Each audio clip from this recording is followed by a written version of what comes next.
When I opened that Bible and the note fell to the floor, I felt as if the whole world had stopped turning. If she discovers the truth, kill her. 7 words that transformed the devoted wife I was into the strong woman I became. Good morning, my dears. I'm Gertrude Miller. I'm 78 years old, and today I'm going to share with you a story I've kept in my heart for almost 50 years. But before I begin, if you're watching this, please don't forget to hit the like button, subscribe to the Grandma's Diary channel, and tell me in the comments where you're watching from. This helps me continue sharing my stories with you all. It was 1969, and I was only 29 years old. America was going through difficult times with the Vietnam War and Civil Rights Movement, but in our small town in Virginia, life continued at its quiet pace, as if the rest of the world didn't exist. I had been married for 10 years to Anthony, a man everyone respected. He was the accountant at the only bank in town, always wore impeccable suits, and was considered an example of honesty and dedication. Our house was on a tree-lined street, a simple but comfortable construction with a small garden in front where I grew my dahlias. We had 2 wonderful children, Michael, 8 years old, a smart boy who loved to read, and Teresa, 6 years old, a little artist who filled page after page with her colorful drawings. I was what they called the perfect wife back then. I woke up before everyone to prepare breakfast. The smell of homemade bread filled the house while I got the children ready for school. Anthony had his coffee while reading the newspaper that the delivery boy left at our door every morning. After everyone left, I cleaned the house, did laundry, and in my free time, I sewed for a select clientele in town. It was my mother who taught me to sew. She said a woman needs a craft in her hands to never be in need. Little did she know how this advice would change my destiny. Our life seemed perfect in the eyes of others. Anthony was affectionate when there were visitors, brought presents on special dates, and there was never a lack of food on the table. But behind closed doors, there were prolonged silences, unexplained absences, and that feeling that something important was always escaping me. He traveled frequently for work, especially on the first Thursday of each month. Bank business, he vaguely explained. I believed him, or perhaps I wanted to believe. After all, questioning wasn't welcome in our home. Once, when I asked for more details about one of these trips, he looked at me coldly and said, "You have a roof over your head and food on the table. You don't need to know more than that." On that Sunday, August 17th, 1969, my life changed forever. I remember perfectly because it was my mother's birthday. May God rest her soul. The children were at my mother-in-law's house, Mrs. Amelia, for Sunday lunch.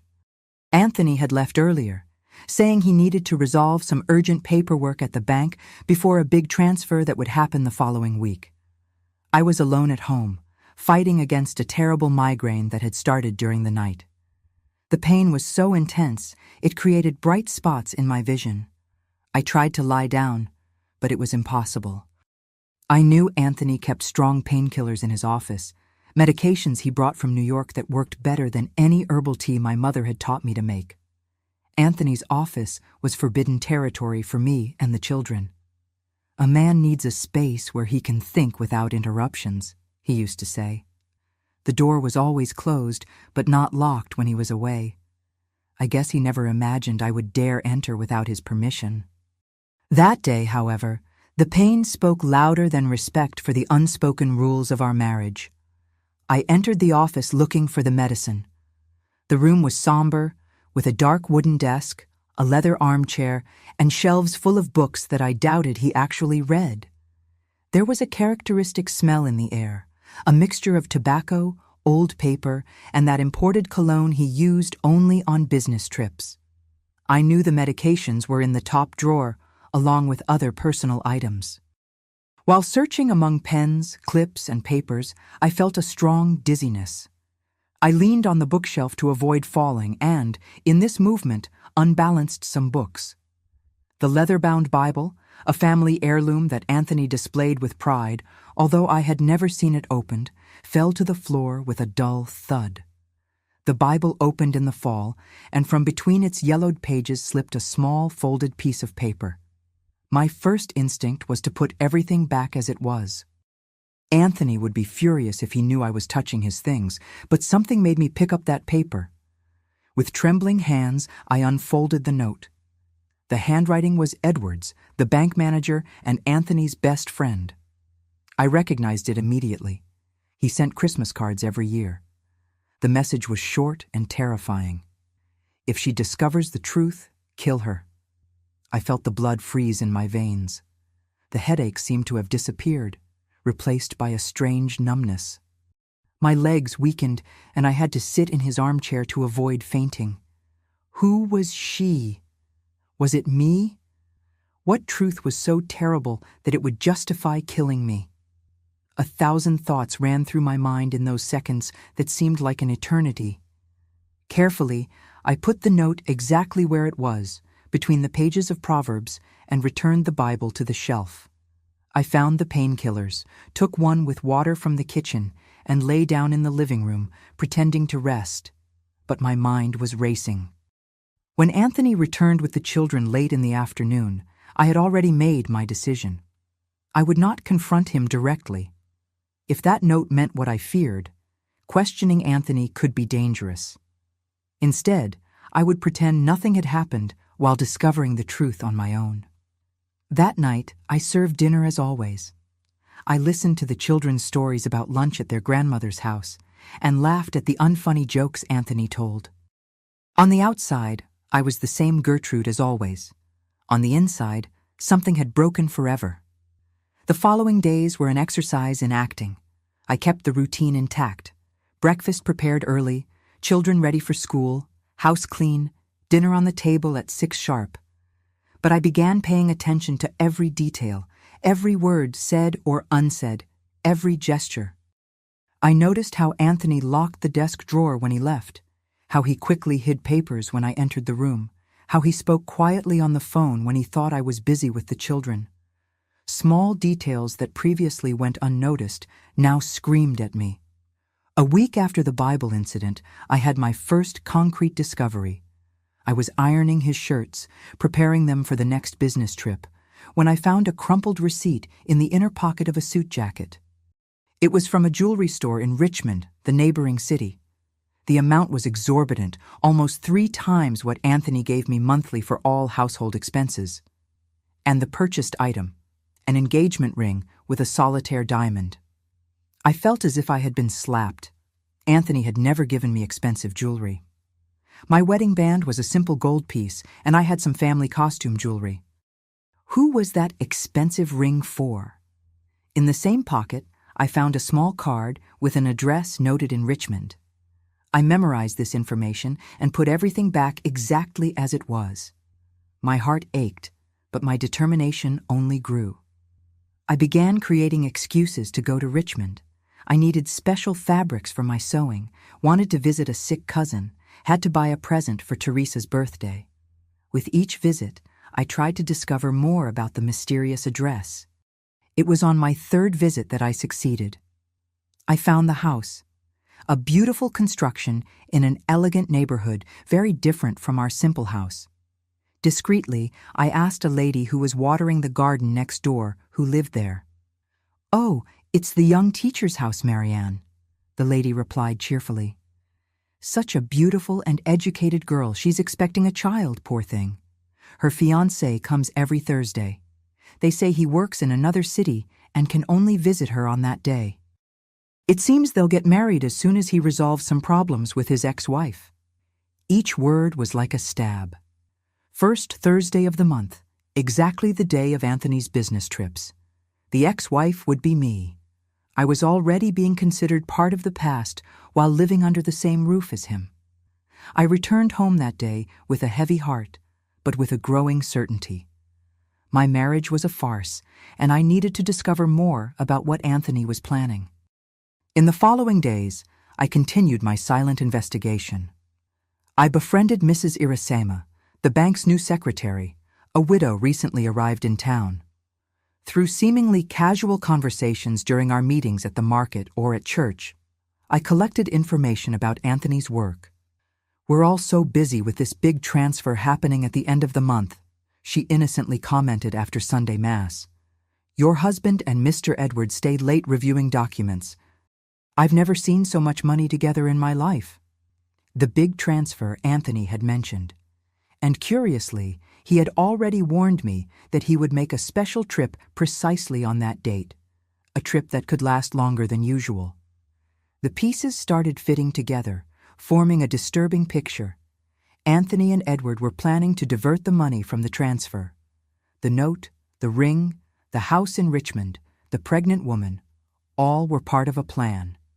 Steal the bank's money and flee to start a new life with Marianne and the child that was about to be born, abandoning me and the children without a penny, possibly without life. That's when I remembered a strange key I had found in his shaving kit months before. At the time, when I asked what it opened, he said curtly that it was from an old file drawer at the bank and quickly put it away. Now, that key gained new meaning. I waited until he left for work and the children for school, and I began searching. It wasn't in the locked desk drawer, nor in the pockets of his suits, nor in the important documents box. Finally, I found it hidden inside a fake book safe on the shelf. Ironically, a book about business ethics. The key opened a small metal box hidden at the bottom of the wardrobe, behind the travel bags. Inside, I found more evidence of the plan. Ship tickets to Argentina in the names of Anthony Miller and Marianne Oliveira, fake identity documents, and a bundle of love letters signed by Marianne with references to our future together and the baby, who will soon complete us. The last letter was the most recent, dated just 2 weeks before. My love, only 2 weeks left until we're together forever. I've arranged everything as we agreed.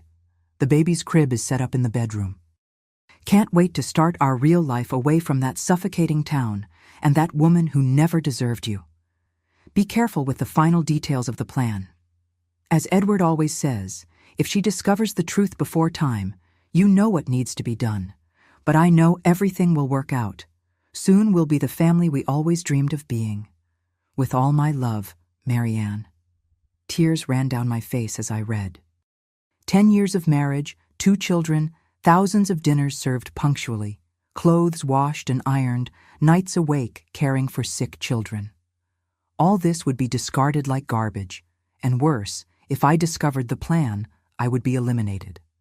At that moment, sitting on the bedroom floor, with the evidence of betrayal and crime in my hands, I made a decision that would change the course of my life forever.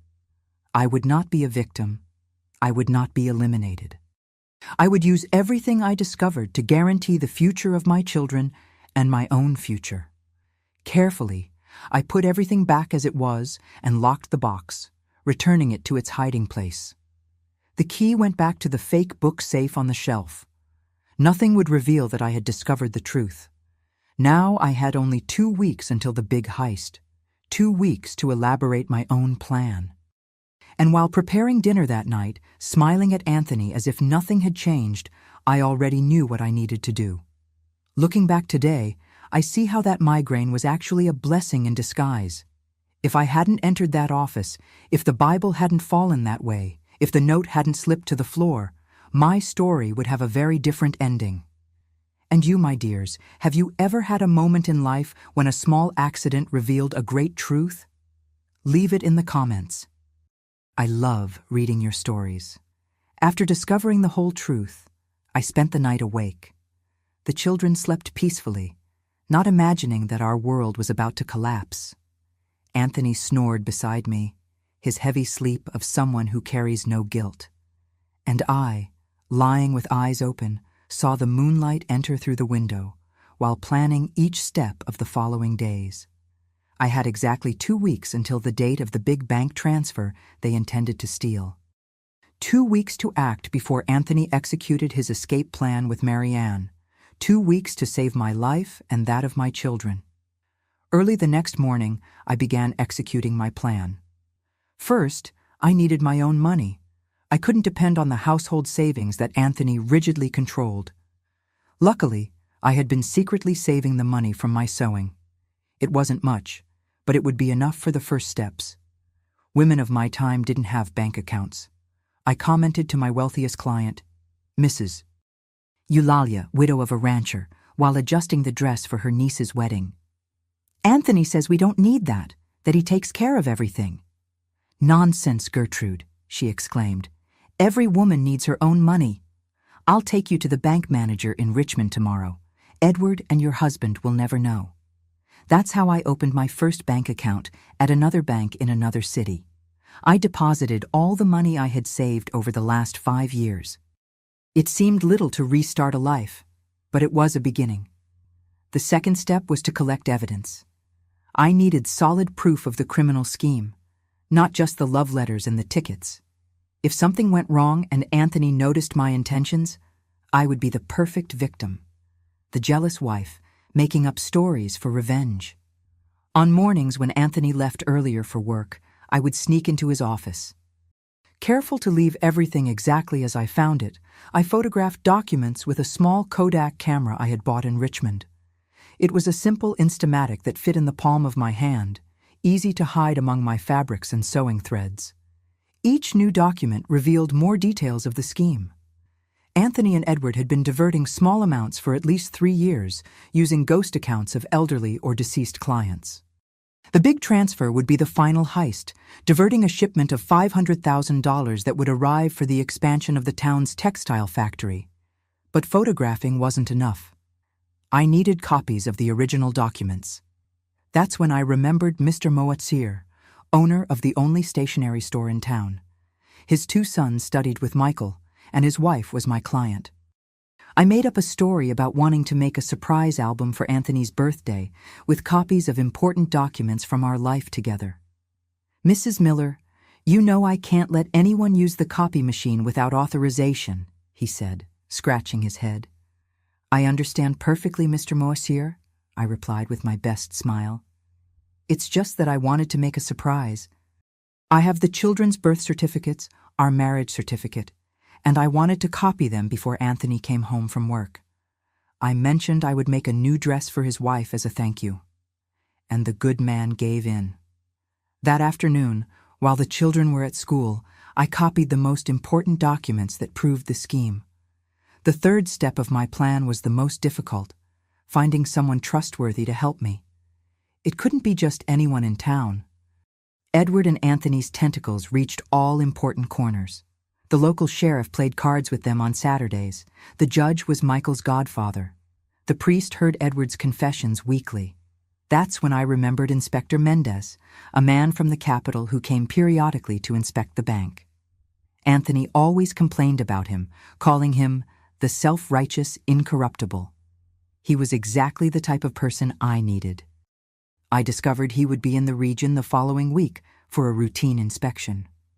Through Mrs. Irasima, the bank secretary, I learned he would be staying at the small-town inn for 3 days.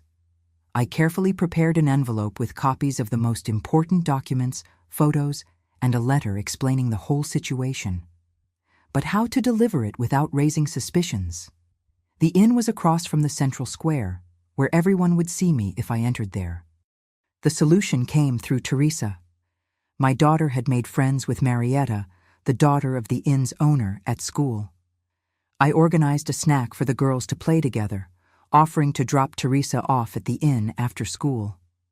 "What a beautiful purse, Mrs. Zoira," I commented with the proprietress while the girls played in the backyard. "This would coordinate perfectly with the dress I'm making for Father Anselm's birthday.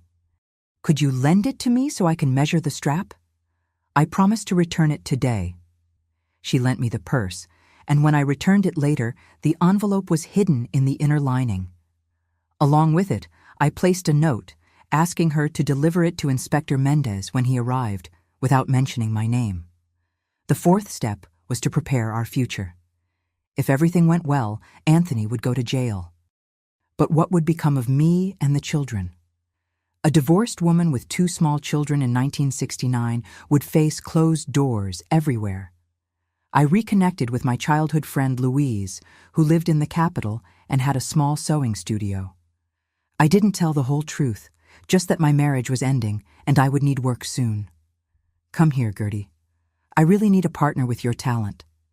There's a small room at the back of the studio where you can stay until you get established," she said without asking many questions. True friends are like that. They extend a hand first and ask questions later. Meanwhile, I continued my normal life. I prepared Anthony's favorite meals, took care of the children, did my sewing. At night, when everyone was asleep, I separated documents, packed a small suitcase with the essentials, and mentally calculated how long it would take to reach the capital if we needed to flee in a hurry. The week flew by. Anthony was increasingly nervous, frequently meeting Edward outside working hours. On the eve of the big transfer, I noticed him watching the children during dinner with a strange, almost melancholic look. Was he feeling remorse for abandoning them? On Wednesday, one day before the money arrived at the bank, I received a discreet sign that my plan was working. Mrs. Iritsama stopped by my house with the excuse of ordering a dress.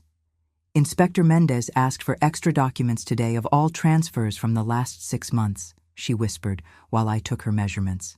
Mr. Edward and your husband are white as paper. My heart raced. The inspector had received my envelope, was investigating, but the danger also increased. If Anthony suspected, he could act before planned. That night, during dinner, I noticed Anthony watching me intently as I served the soup. His gaze alternated between me and the children, as if seeing us for the last time. A chill ran down my spine.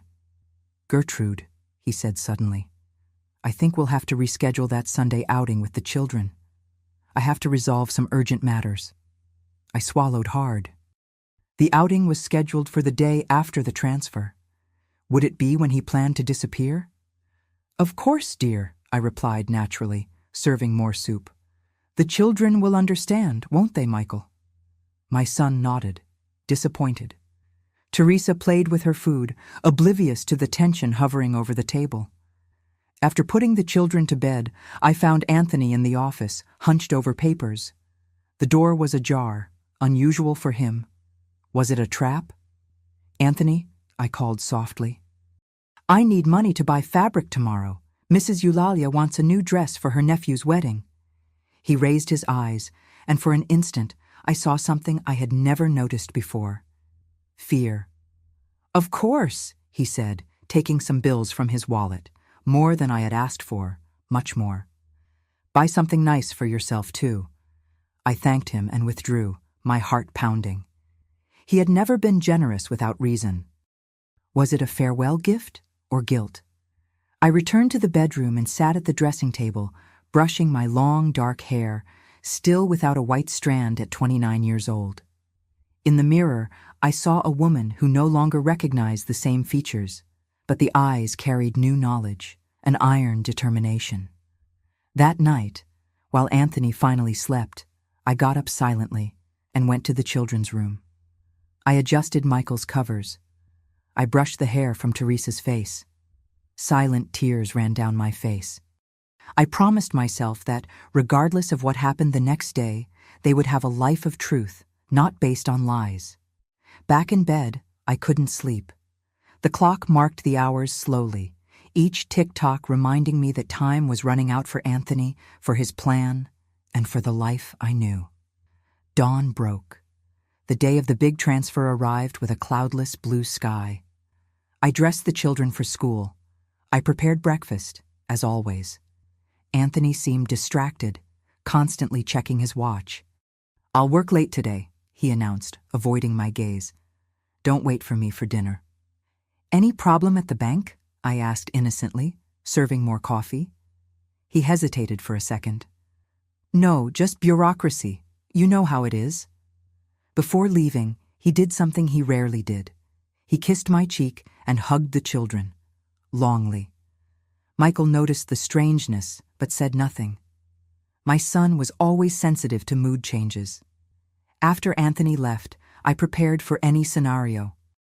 I separated important documents, certificates, children's vaccination cards, some family photos.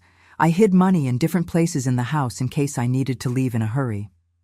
I packed 2 small bundles with essential clothes hidden under the bed. The day dragged on. I left the children at school, shopped at the market, sewed a dress for the pharmacist's wife. Normal activities of a common housewife, while inside I was a volcano about to erupt. In the afternoon, Mrs.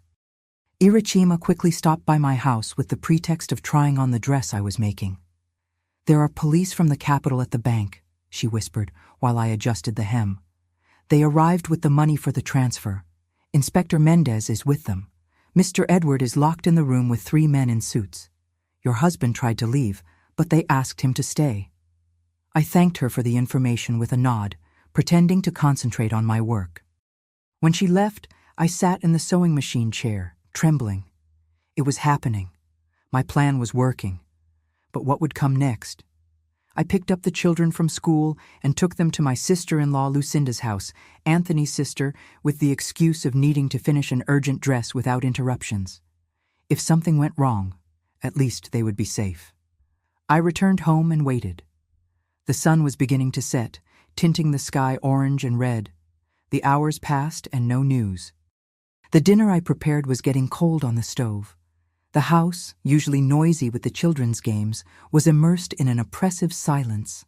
At 8 o'clock, I heard sirens. My heart almost stopped. I ran to the window and saw 3 police cars passing quickly down the street toward the center of town, where the bank was located. Half an hour later, loud knocks on the door startled me. I opened with trembling hands, expecting to find police officers.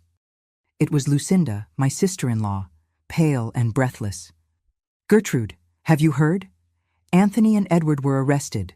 They're saying they tried to steal the money from the textile factory's transfer. A scandal. The entire town is in the square." I pretended surprise and shock, grabbing the doorframe as if I needed support. "It can't be. There must be some mistake." "There's no mistake," she replied, entering and closing the door behind her. "Inspector Mendez received an anonymous tip with evidence, documents, photos, everything. They had been diverting money for years, and there was more." She hesitated, looking at me with a mixture of pity and embarrassment. "But what, Lucinda?" I asked, although I already knew the answer. "They found tickets to Argentina in Anthony's name and a woman called Marianne. They say she's pregnant in Richmond." I let myself fall into the chair, covering my face with my hands. I didn't need to pretend shock or pain. They were real, even though I already knew the whole story. One thing was discovering the betrayal in secret. Another was seeing it exposed to the whole town. "The children," I murmured.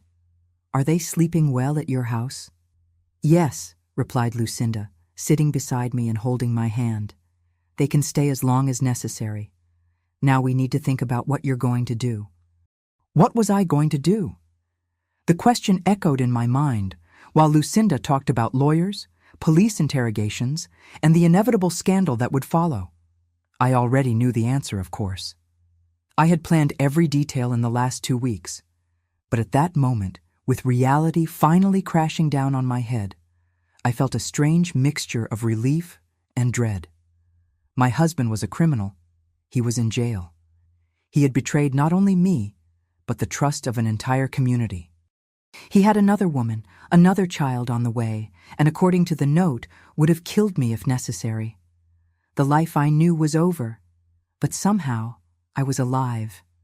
My children were safe, and for the first time in 10 years of marriage, the future, uncertain and frightening as it seemed, was in my hands. That night marked the end of the Gertrude I had been until then, the obedient wife, the perfect housewife, the invisible woman. The next day, when the sun rose, I would begin to forge a new version of myself. And that's exactly what I did. The news of Anthony and Edward's arrest spread like wildfire. Our small town had never experienced a scandal of that magnitude. The bank closed for 3 days for a complete audit. Police from the capital occupied the local station. Journalists from Richmond and even from Washington arrived to cover the case of the Bible heist, as they called it, because of the note found between the sacred pages. I became overnight the betrayed wife of the criminal. Gazes followed me through the streets, some of pity, others of malicious curiosity, as if looking for signs of complicity or extreme ignorance in me. How did I not notice? How did I not suspect? What did I do wrong for him to betray me? The morning after the arrest, I woke up at Lucinda's house. The children were still sleeping, exhausted by the change in routine. I remember looking out the window and seeing a group of neighbors standing on the sidewalk, gossiping and pointing at the house. The news about Marianne, the pregnancy, and the tickets to Argentina had already leaked, probably through some indiscreet bank employee or police officer. "You don't need to face this now," said Lucinda, bringing me a cup of coffee. "Stay here with the children until things calm down." But I knew that hiding would only feed more gossip. I took a bath, wore one of my best dresses, navy blue with small white details that I had sewn myself, and combed my hair carefully. I applied a little lipstick, something I rarely did on a common day. "I'm going to the market," I announced, taking my purse. "The children need fresh milk when they wake up." Lucinda looked at me as if I had lost my mind. "In the middle of this uproar, I can send my son to get it for you." "I need to show my face, Lucinda. If I hide, they'll say I'm ashamed, that I knew everything, or worse." She didn't understand immediately, but years later, she confessed to me that was the moment she realized I was much stronger than everyone imagined. Walking to the market that morning was like crossing a minefield. With each step, I felt the gazes, heard the whispers that ceased when I approached. At the butcher shop, silence fell when I entered. Ladies with whom I had exchanged recipes for years suddenly didn't know what to say.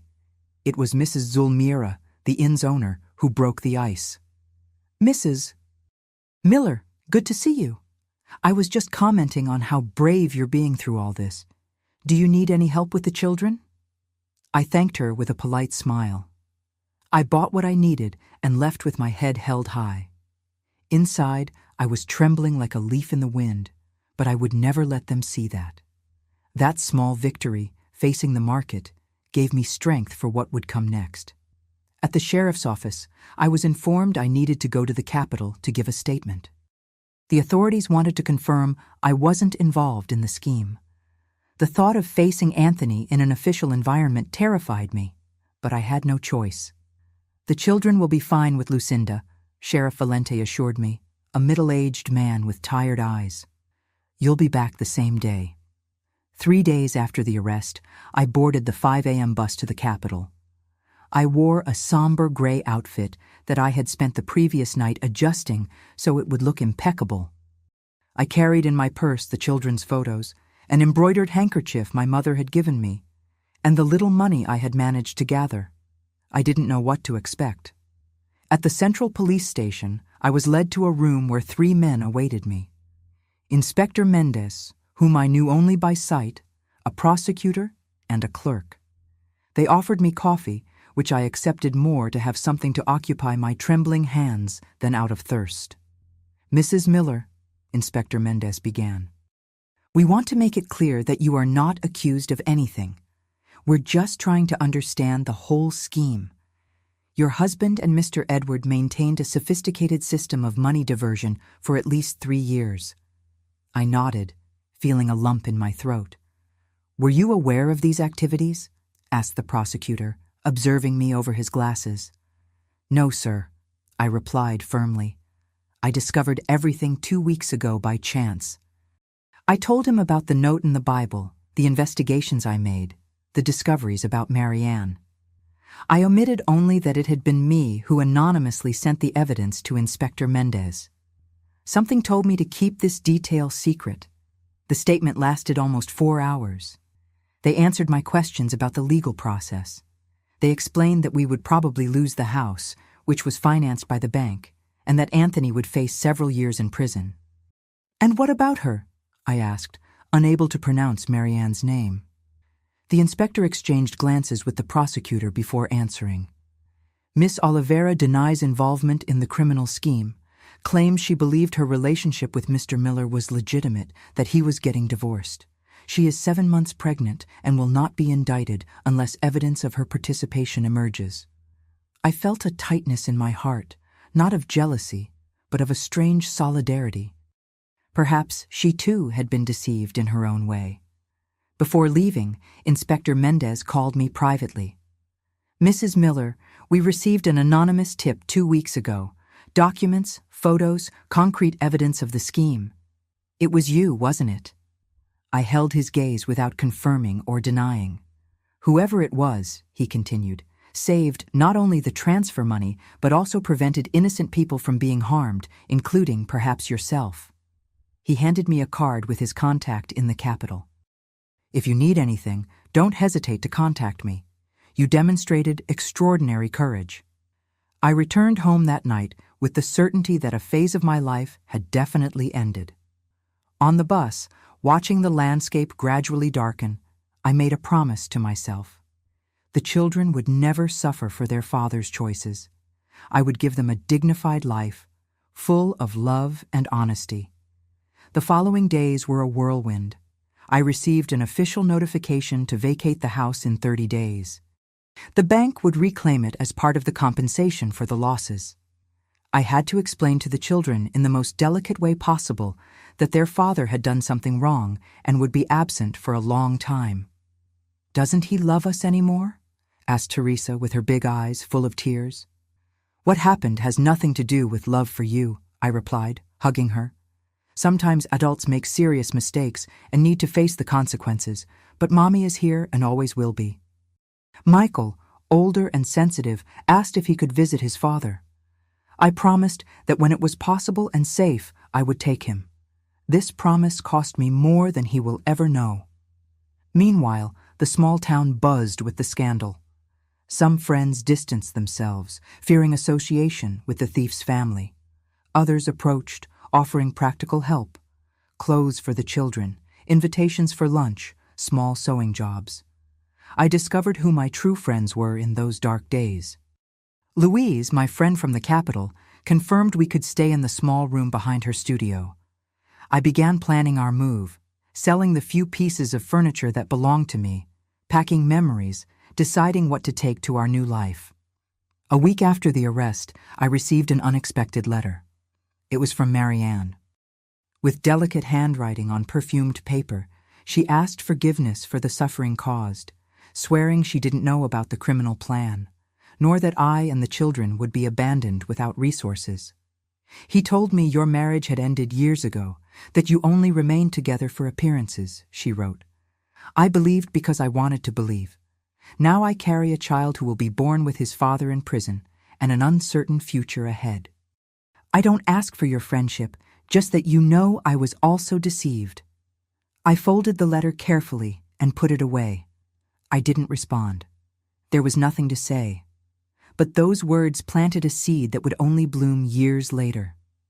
On moving day, I dressed the children in their best clothes, put our few bags in the taxi, and took one last look at the house where I had lived for 10 years. I didn't feel sadness, just a vague relief. Those walls held more lies than truths. At the bus station, we found familiar faces who came to say goodbye. Lucinda hugged her nephews long, promising to visit them during vacation. Mrs. Eulalia handed me an envelope discreetly. "A small loan," she whispered. "To start your business.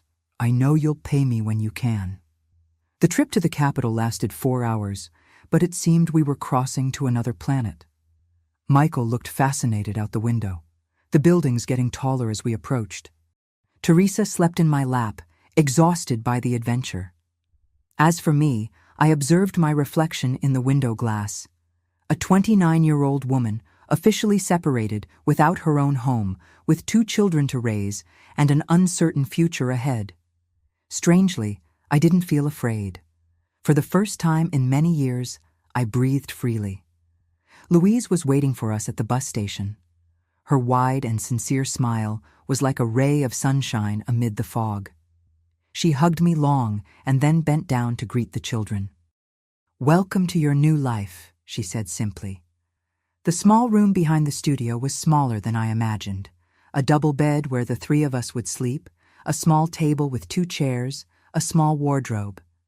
The bathroom was shared with the studio, but it was clean. It had windows that let in natural light, and Louise had placed fresh flowers in a colorful vase. "It's temporary," she assured, helping us organize our things. "Soon you'll have your own space." That first night, After the children finally fell asleep, exhausted from the trip and the novelties, I sat on the small back porch. The capital's sky was different.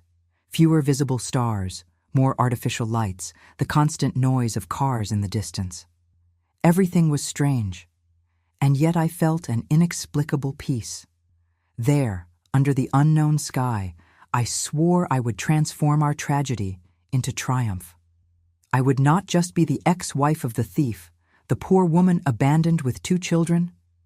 I would be Gertrude, seamstress, mother, independent woman, someone who found a threatening note and instead of becoming a victim, used it as a catalyst for her liberation. The first months were extremely hard. I worked at Louise's studio during the day, doing adjustments and simple sewing. At night, when the children slept, I created my own models, dreaming of the day I would have my own clientele. Michael and Teresa were enrolled in the local public school, quite a change for children who came from a small school in a small town. Money was counted penny by penny. Many nights after the children went to bed, I cried silently, exhausted from work, worried about the future, hurt by memories. But when the sun rose, I washed my face, applied a little lipstick, and faced another day. Anthony was sentenced to 8 years in prison. Edward received a longer sentence for being the mastermind of the scheme. When the sentence appeared in the newspapers, I showed my children, not to feed anger or hurt, but so they would understand that actions have consequences, that choices define destinies. "Can we visit him?" Michael asked again. "Whenever you want," I replied. "He made serious mistakes, but he continues to be your father." The first visit to the penitentiary was a trial. Seeing Anthony in uniform, thin and worn, made Teresa cry throughout the entire encounter. Michael remained silent, observing his father as if trying to reconcile this image with his memories. "Are you all right?" Anthony asked, avoiding my gaze. "We're starting over," I replied simply. "The children miss you." He tried to explain, to say he never intended to hurt us, that the plan got out of control. I didn't respond. Some lies don't even deserve the effort of being denied. Gradually, our life took shape in the capital. Louise taught me new sewing techniques, introduced me to potential clients, shared her knowledge about the fashion business. After 6 months, I had my own clients, women who appreciated my meticulous work and elegant yet practical designs. With the money I saved and Mrs. Eulalia's loan, we managed to rent a small apartment near the children's school. 2 bedrooms, a tiny living room, a kitchen where the 3 of us barely fit to have dinner, but it was ours. We bought secondhand furniture, I sewed colorful curtains, and Michael painted the walls of his room, shared with Teresa. We transformed that rented space into a home. At night, when I finally had a moment just for myself, I thought about the woman I was and the woman I was becoming.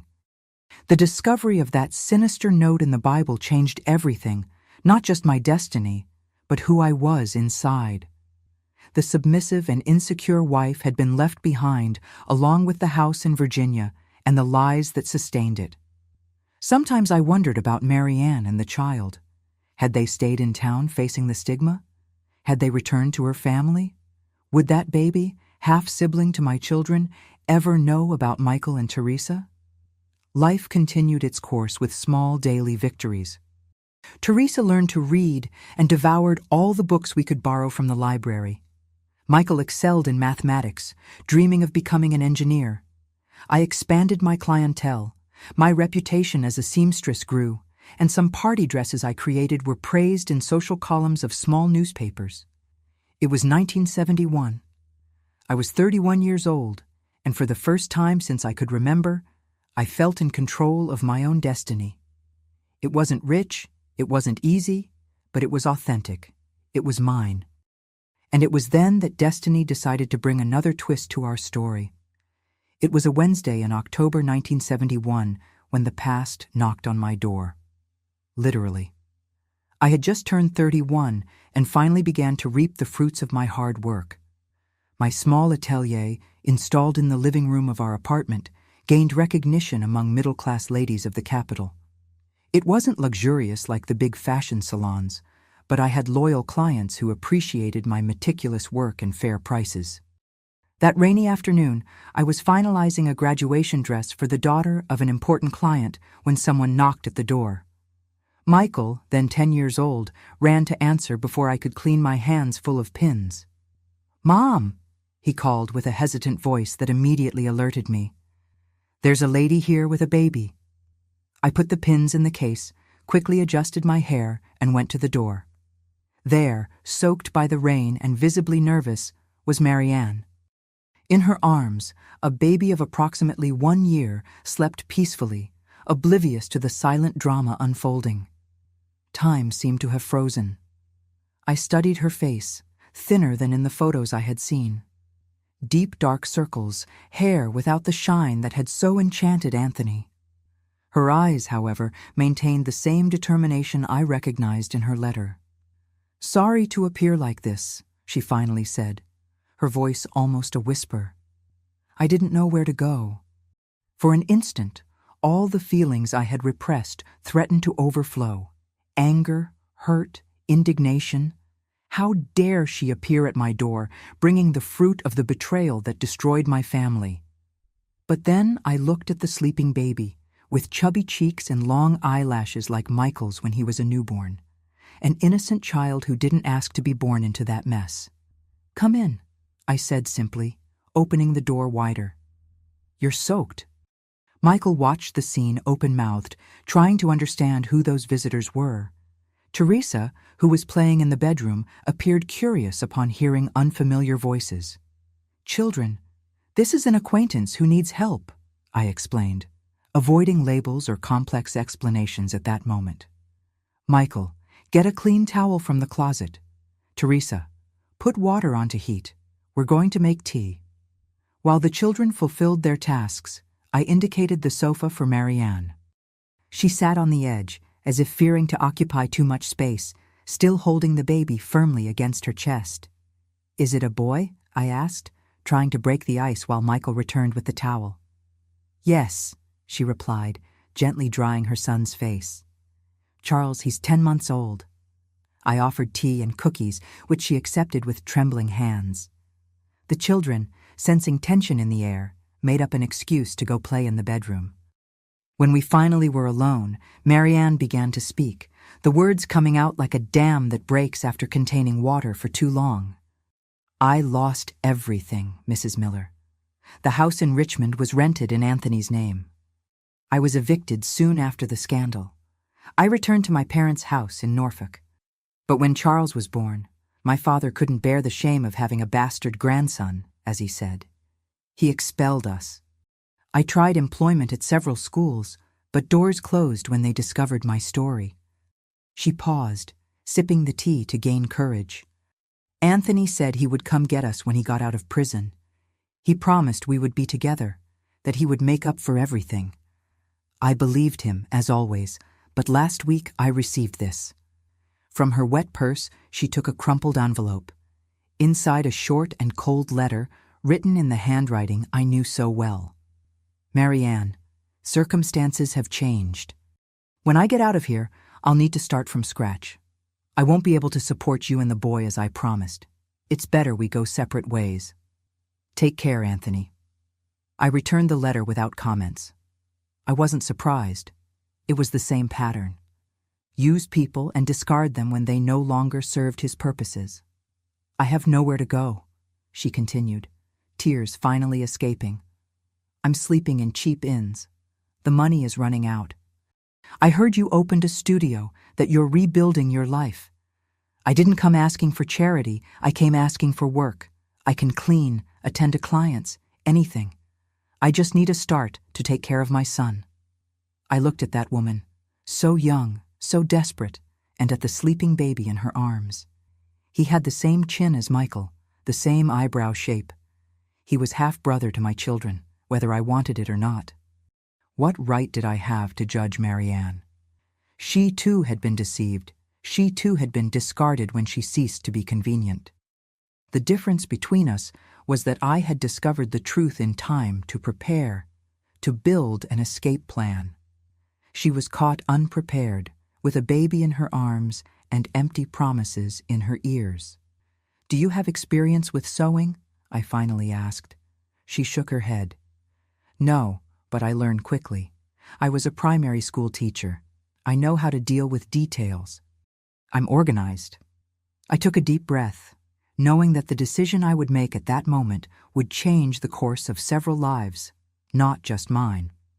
"I have a small room in the back," I said, pointing to a small extension of the apartment we used as storage. "It's not much, but there's space for a mattress and a crib. As for work, I need someone to attend to clients and take care of the accounting books while I sew. The salary won't be much at the beginning, but it includes the room and meals." Her eyes widened, alternating between disbelief and relief. "You would accept me after everything?" "I'm not doing this for you," I replied honestly. "I'm doing it for your son, who is brother to my children, and maybe a little for myself too. I've carried anger and hurt for too long. It's time to let it go." That night, after Marianne and Charles were installed in the improvised room, I sat with Michael and Teresa to explain the situation in the most delicate way possible. "The baby who came today is your brother," I said simply. "Your father's son with another person. He and his mother need help, and we're going to help them for a while." Michael, always sensitive and intuitive, frowned. "Is she the woman for whom Dad left us?" I was impressed with his perception. "Yes, but she was also deceived like us, and the baby is not to blame for anything." Teresa, with the simplicity of her 8 years, shrugged. "Can I play with him when he grows up?" "Of course, dear. He's your brother." The adaptation wasn't easy. In the first days, Marianne could barely look me in the eye, ashamed and grateful at the same time. The children oscillated between curiosity and confusion. Neighbors gossiped when they saw us together at the market or taking the children to school. The betrayed wife and the mistress under the same roof was material for scandal in any era, especially in the conservative 1970s. But gradually a routine was established. Marianne had a natural talent for organization. In a few days, she reorganized the studio, created a scheduling system for clients, and took over all the administrative part I so neglected. With her taking care of these aspects, I could focus exclusively on the creations, increasing our productivity. The children adapted more quickly than I imagined. Teresa adopted the role of older sister with enthusiasm, enchanted with the baby who smiled at her. Michael, although more reserved, frequently helped Marianne with small tasks, especially when he perceived she was overwhelmed. At night, after the children slept, sometimes we would talk in the small kitchen, two women united by the same man who betrayed them, trying to understand how to move forward. "How did you discover?" she asked one night while mending a pair of Charles's overalls. "About us, about the plan." I told her about the note in the Bible, the investigations, the evidence I gathered. She listened in silence, hands paralyzed over the fabric. "You sent the evidence to the inspector," she concluded, "not as an accusation, but as recognition. That's why he was arrested before fleeing." "I did what I needed to protect my children and myself." She nodded slowly. "I would have done the same if I had known." On another night, when Charles had a fever and we took turns monitoring him, she confessed to me how she met Anthony. "It was my first year as a teacher. He came to the school for a lecture on financial education for children. He was so charming, so attentive. He said he was separated, that he only kept up appearances in the small town because of his position at the bank. I believed every word." It wasn't hard to understand how she had been deceived. I myself, who lived 10 years with him, never suspected his duplicity until I found that note. The months passed, and something unexpected happened. We began to function as an unconventional family. We shared responsibilities, meals, small joys, and daily concerns. Marianne revealed herself to be an excellent storyteller, enchanting the 3 children before bed. I taught her the secrets of sewing, surprised by her ability to learn complex techniques. The studio prospered. With Marianne organizing the administrative part, I could accept more orders, including wedding dresses that paid better. At the end of 1972, we moved to a larger space, an apartment with 3 bedrooms in the same neighborhood, with a spacious living room that we transformed into a more professional studio. It was at this time that I received an unexpected visit. I was alone in the studio, finalizing a dress, when the intercom rang. "Mrs. Miller," said the doorman, "there's a gentleman called Edward wanting to speak with you." Edward? The name caused a chill. The former bank manager, Anthony's partner in the fraudulent scheme, the author of the note that had changed my life. "Send him up," I decided after a moment of hesitation. The man who entered my studio was unrecognizable. The Edward I knew was elegant, always in a well-cut suit and impeccable hair. This man was thin, pale, with prematurely gray hair and deep, dark circles. "Thank you for receiving me," he said, refusing the coffee I offered. "I was released 3 days ago, reduced sentence for good behavior." I remained silent, waiting for him to explain the reason for the visit. "I came to ask forgiveness," he continued, looking at his own hands. "I know I don't deserve it, that you probably hate me. The note was Anthony's idea. He feared you would discover about Marianne, about the money. He said it was just a precaution, that it would never be used. I believed, or wanted to believe." "Why are you telling me this now?" I asked, keeping my distance. "Because I spent 3 years in prison thinking about the man I became, about what we almost did to you, the children. Anthony feels no remorse, you know? He blames everyone except himself. But I can't live with this weight anymore." I studied his face for signs of manipulation, but I saw only exhaustion and genuine shame. "What do you intend to do now?" I asked. "Return to my hometown in the South. My brother has a small business there. He promised to give me a chance. I know I can never fully compensate for the harm I caused, but I want to try to live honestly from now on." When he got up to leave, he said something that surprised me. "Your denunciation saved many lives, did you know? Not just your own. If we had managed to flee with that money, many families would have lost their savings. Jobs would have been destroyed when the factory couldn't expand.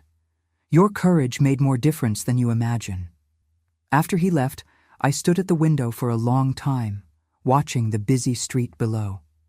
Edward's visit brought up memories I tried to keep buried, but also brought a strange sense of closure.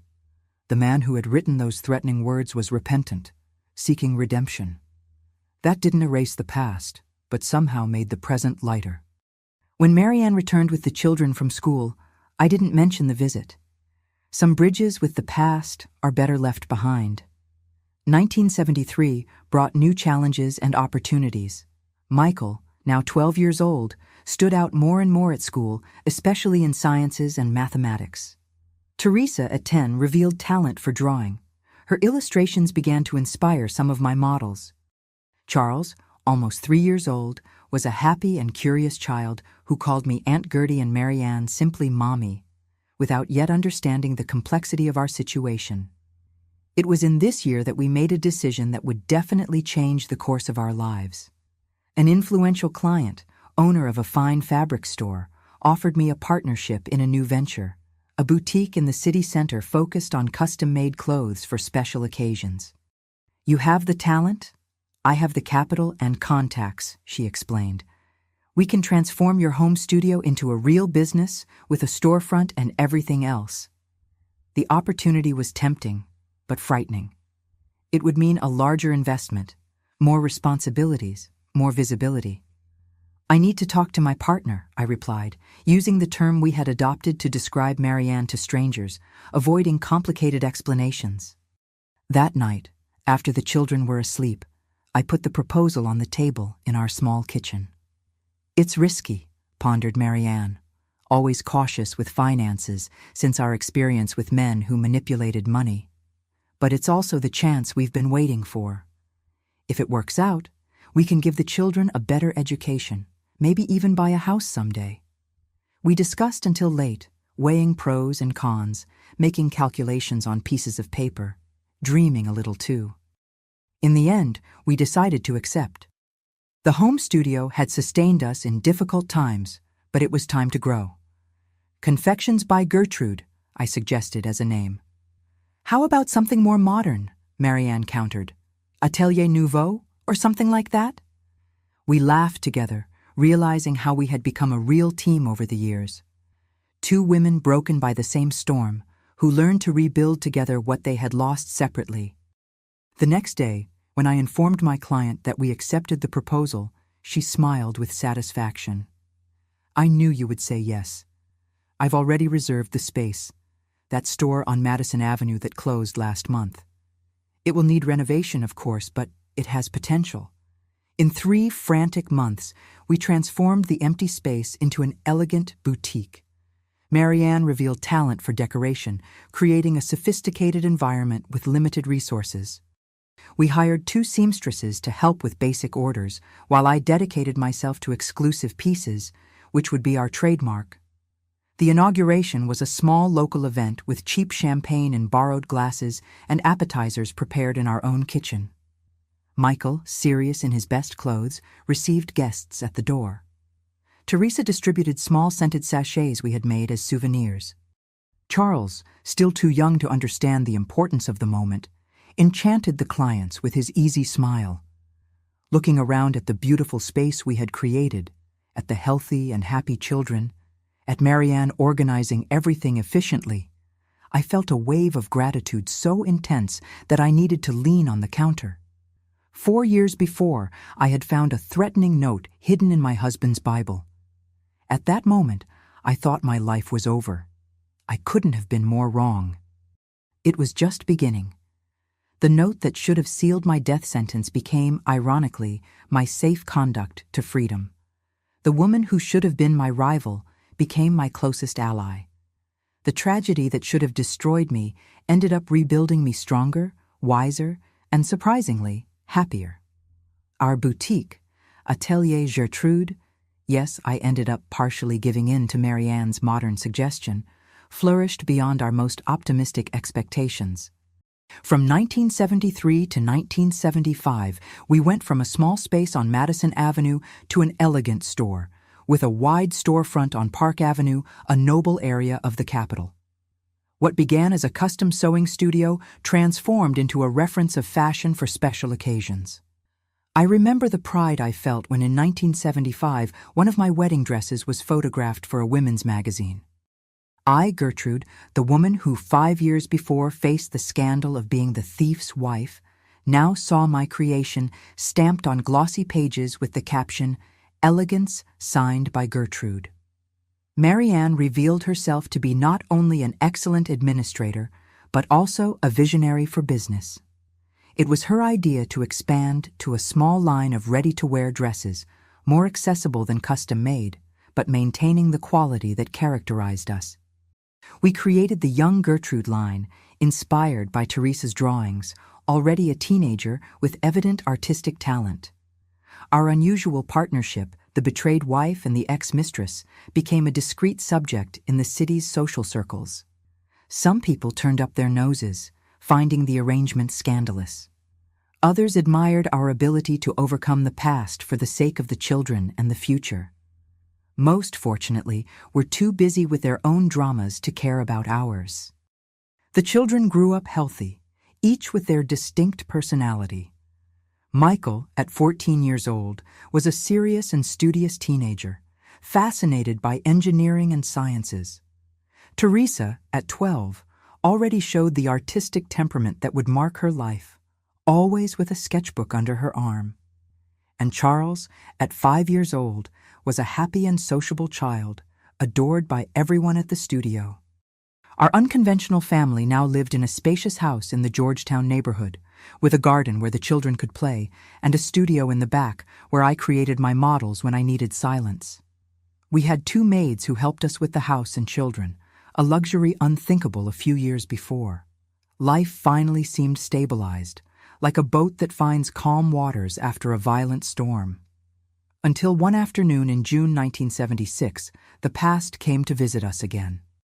I was at the studio adjusting a graduation dress for a client when our receptionist entered hesitantly. "Mrs. Miller, there's a man wanting to speak with you. He says he's Mr. Anthony Miller." The pin I was holding slipped between my fingers, slightly pricking my skin. Anthony. After 7 years in prison, he was free, a fact I knew would eventually happen, but for which I never felt completely prepared. "Tell him I'm busy," I replied automatically, a reflex of self-preservation. But then, looking at my client in the mirror, a young 18-year-old about to graduate, her whole life ahead of her, I thought about the woman I had become. I was no longer that insecure wife, intimidated by the mere presence of my husband. I was a businesswoman, a mother, a woman who had rebuilt her life from the ashes. "No. Ask him to wait in the reception room. I'll finish in 15 minutes. I completed the adjustment with hands that refused to tremble. I scheduled the final fitting of the dress and took a deep breath before walking to reception. Anthony was sitting rigidly in one of the elegant armchairs, looking out of place in that feminine and sophisticated environment. The years in prison had aged his face, completely whitened his once black hair. He wore a simple suit, clean but out of fashion, probably bought before his imprisonment. Our gazes met, and for an instant I was transported back to that kitchen in 1969, preparing breakfast for a man who planned to abandon me. Or worse. "Gertrude," he said, standing up. "Anthony," I replied with a calmness that surprised myself. "Let's talk in my office." I guided him through the studio, aware of the curious glances from the seamstresses and assistants. Many of them knew my story, or at least parts of it. Seeing the infamous ex-husband was like witnessing a legend character come to life. My office was a space that reflected who I had become. Organized, elegant, without ostentation, with Teresa's drawings framed on the walls, and a large table where I could both design models and review contracts. "You've built something impressive here," he commented, observing the environment. "What do you want, Anthony?" I asked directly, indicating he should sit while I took my place behind the desk. The power dynamic between us was clearly different now. "To see my children," he replied, looking at a photo frame on my desk that showed Michael and Teresa at their middle school graduation. "I was released a week ago. I'm living in a boarding house near here. Michael is 15 years old now. Teresa, 13. They're no longer the children you left behind." "I know," he said, rubbing his hands nervously. "I received the letters and photos you sent. Thank you for that, for maintaining that connection, even after everything." I nodded silently. Despite everything, I had always kept my promise to keep the children connected to their father. I sent photos, school reports, important news, allowed them to visit him when they showed interest, although these visits had become increasingly rare over the years. "I also want to see Charles," he added, surprising me. "Charles? You rejected your own son. Marianne showed me your letter." A blush of shame hit his aged face. "I was desperate, Gertrude. I thought it would be easier for everyone if I simply disappeared from your lives. But in prison, I had too much time to think, to regret." I studied his face, looking for signs of the old Anthony, the manipulator, the charming liar who had deceived not just me, but an entire town. I found only a worn, middle-aged man carrying the weight of his choices. "I can't decide for Marianne about Charles," I finally replied. "As for Michael and Teresa, they're almost adults now. The choice to see you or not should be theirs." "That's fair," he agreed. "Are you with someone now?" The question caught me off guard with its irrelevance. What did my personal life matter to him? "My private life is none of your business, Anthony. It hasn't been since the day I found that note." He lowered his head, accepting the reprimand. "I understand. I just wanted to know if you managed to be happy despite what I did." "I'm happy despite you, not because of you," I replied, realizing the profound truth in those words. "I built a life I love, with people I value. The note that should have destroyed me ended up freeing me." When he left, I promised to inform the children about his return and let them decide if they wanted to meet him. I watched from the window as he walked down the sidewalk, shoulders slumped, a man diminished by his own choices. That night, I gathered Michael, Teresa, and Marianne in the living room. Charles was already asleep, oblivious to the emotional storm forming. "Your father has been released," I announced without beating around the bush. "He came to the studio today. Wants to see you." Michael, almost a man now, crossed his arms defensively. In recent years, his visits to his father had practically ceased, replaced by an almost obsessive dedication to his studies. "I have nothing to say to him," he declared, with the firmness of young people who believe they have all the answers. Teresa, always more emotional, bit her lip, her eyes welling up. "Did he ask about me specifically?" "He asked about both of you," I replied softly. "The decision is yours. I won't force you to do anything." Marianne remained silent, but I noticed how her hands clenched nervously. The mere mention of Anthony still affected her, despite the years and the new life she had built. "He wants to see Charles too," I added, looking directly at her. Her eyes widened. "After the letter he sent me? After abandoning us? Why now?" "He says he repented, that he had time to think in prison." A heavy silence fell over the room, each absorbed in their own thoughts and memories. "I'll meet him," Teresa finally decided. "Not for him, but for me. I need to understand some things." Michael shook his head. "I'm not ready yet. Maybe I never will be." Marianne took a deep breath, eyes fixed on a photograph of Charles on the wall. "If he really wants to know his son, I can't deny that to Charles, but it will be on my terms, with clear boundaries." In the days that followed, our home, normally a refuge of hard-won peace, became an emotional minefield.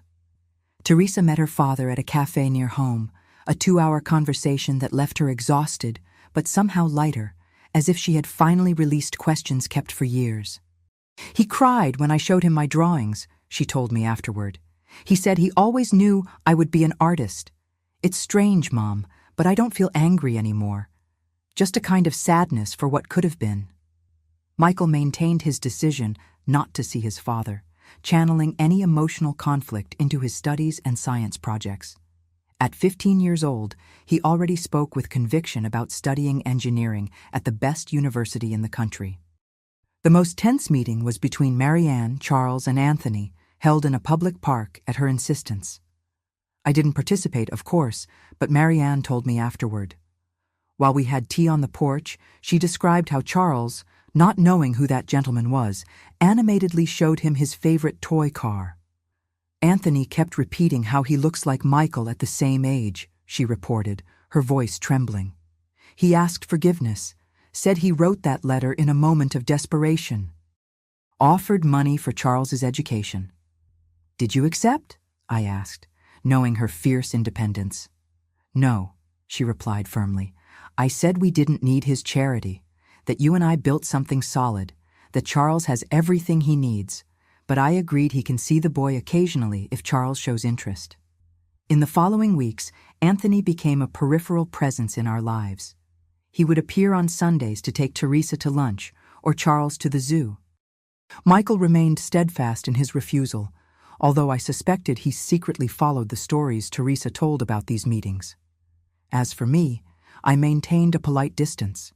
There was no more anger or fear, just the clarity that our paths had definitely separated 7 years before when I found that note in the Bible.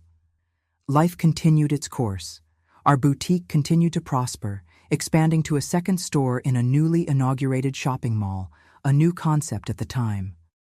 In 1978, I was invited to present a small collection in the first version of what would become the New York Fashion Week decades later.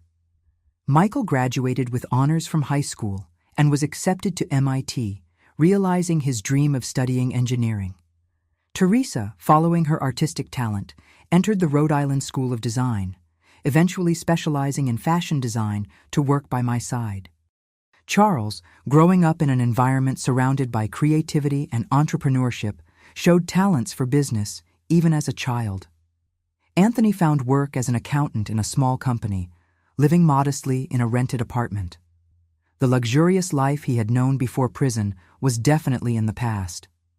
At important events for the children, graduations, presentations, competitions, We maintained a cordial distance, silently recognizing that, despite everything, we were united by the 3 young people we helped raise. It was in 1980, almost 11 years after the discovery of the fateful note, that the cycle finally completed. I was in my studio working on the final details of a wedding dress when my assistant interrupted me. "Mrs. Miller, there's a couple here wanting to speak specifically with you about an exclusive wedding dress." I adjusted my hair, now with some gray strands that I wore with pride, and went to the reception room. There, holding hands, were Edward, the former bank manager, author of the note, and a woman approximately his age with a shy smile. "Edward," I greeted him, surprised. I hadn't seen him since his visit years ago, shortly after leaving prison. "Mrs. Miller," he replied, visibly nervous. "This is Helena, my fiancée. We're getting married next month. A simple ceremony. When we were looking for someone to make her dress, your name appeared in all the recommendations. I didn't know if I would be welcome, but—" Helena squeezed his hand encouragingly. "He told me about his past, about his connection with Mrs. Miller," she explained. "I know it's asking a lot, but I would be honored if you would consider creating my dress." I looked at that man who once had written the words, "If she discovers the truth, kill her," and his fiancée, who accepted him despite his dark past. The irony of the situation didn't escape me. The man who had participated in a plan that almost destroyed my life now came to me seeking help to celebrate his love. 11 years ago, I would have refused immediately, moved by hurt and justified resentments. But the woman I was now understood something about second chances, about new beginnings, about transforming tragedies into triumphs. "Come with me, Helena," I said, guiding her to the fitting studio. "Let's talk about what you imagine for your big day." In the months and years that followed, our story continued to unfold in directions I could never have predicted that fateful afternoon in 1969. Michael graduated as an engineer and eventually opened his own construction company. Teresa became my creative partner at the studio, bringing fresh air to my traditional creations. Charles, with support from both Marianne and Anthony, went into business administration, eventually taking over the management of the business that Marianne and I built. Marianne and I never separated, neither as partners nor as family. That temporary situation transformed into a lifelong partnership based on mutual respect, deep understanding, and a shared love for the 3 children we raised together. Many didn't understand our dynamic, but we learned to ignore external judgments a long time ago. Anthony passed away in 1995 after a sudden heart attack. At the funeral, we were all there: Michael, Teresa, Charles, me, Marianne. Not for lost romantic love, but out of respect for the man who, despite his enormous mistakes, had connected us in ways none of us could have imagined.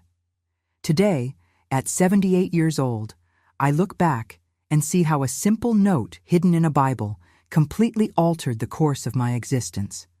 What should have been my death sentence became, ironically, the catalyst for a full and authentic life. I now have 6 wonderful grandchildren.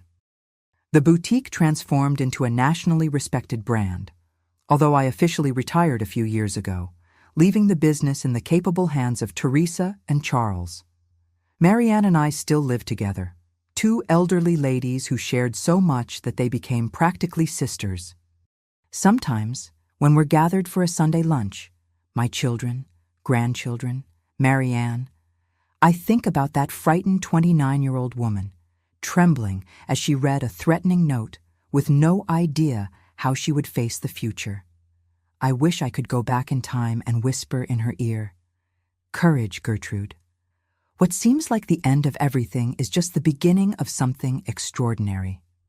The storm is brutal, but what you'll build after it will be stronger and more beautiful than you ever imagined." That's what I'd like to leave with you today, my dears.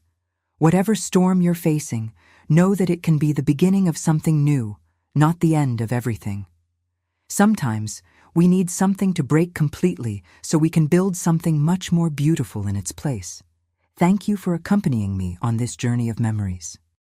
If this story touched your heart, leave your like, share it with someone who needs to hear a message of hope, and subscribe to the Grandma's Diary channel for more stories of overcoming. Tell me in the comments if a great difficulty ever transformed into a blessing in your life, a loving hug from this grandma who learned that it's not the events that define our lives, but how we choose to respond to them. Until the next video,